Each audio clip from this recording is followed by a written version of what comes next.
So in that video that I'm responding to, I talked about the non-pharmacological approaches to anxiety and what things you should keep in check. So now let's talk about medications. For anxiety, for the most part, you can't go wrong with most SSRIs. My personal favorite to go to in the beginning is escitalopram or Lexapro. The reason why I like Lexapro is very benign side effects. People don't really experience a lot of things, and it works really well for anxiety. However, a lot of times with anxiety treatment, what I start off with is addressing sleep. Because like I said in that last video, sleep can lower your threshold to experience more and more anxiety.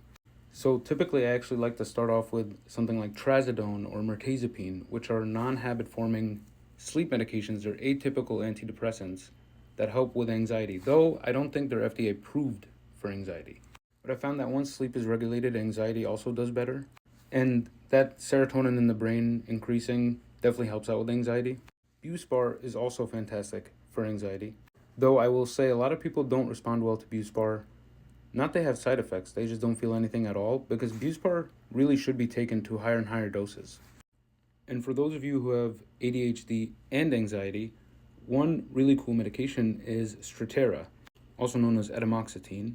And that one is a non-stimulant medication for ADHD, and it's actually used off-label to augment anxiety treatment. So it's one of those that really help out with the dysregulation from ADHD without putting a stimulant in there and making anxiety a lot worse. I found these medications to be relatively safe, and people don't really need to be on them forever. But I will only say one last thing as a reason why you should treat your anxiety. There's a concept in medicine called kindling. And kindling is the more you experience the whatever the thing is, the more likely it is to continue happening. Kindling is seen in seizure disorders, bipolar disorder, like manic episodes. The more manic episodes you have, the more you are more likely to have them if you don't get them treated. Same thing with seizures. And same thing with repeated stresses to anxieties, repeated catastrophic thought patterns. The medications kind of help to break up these pathways, these catastrophic thought patterns that you have. And that's important because the less of them you experience, the less that the anxiety kind of permeates and kindles and is likely to happen again in your mind.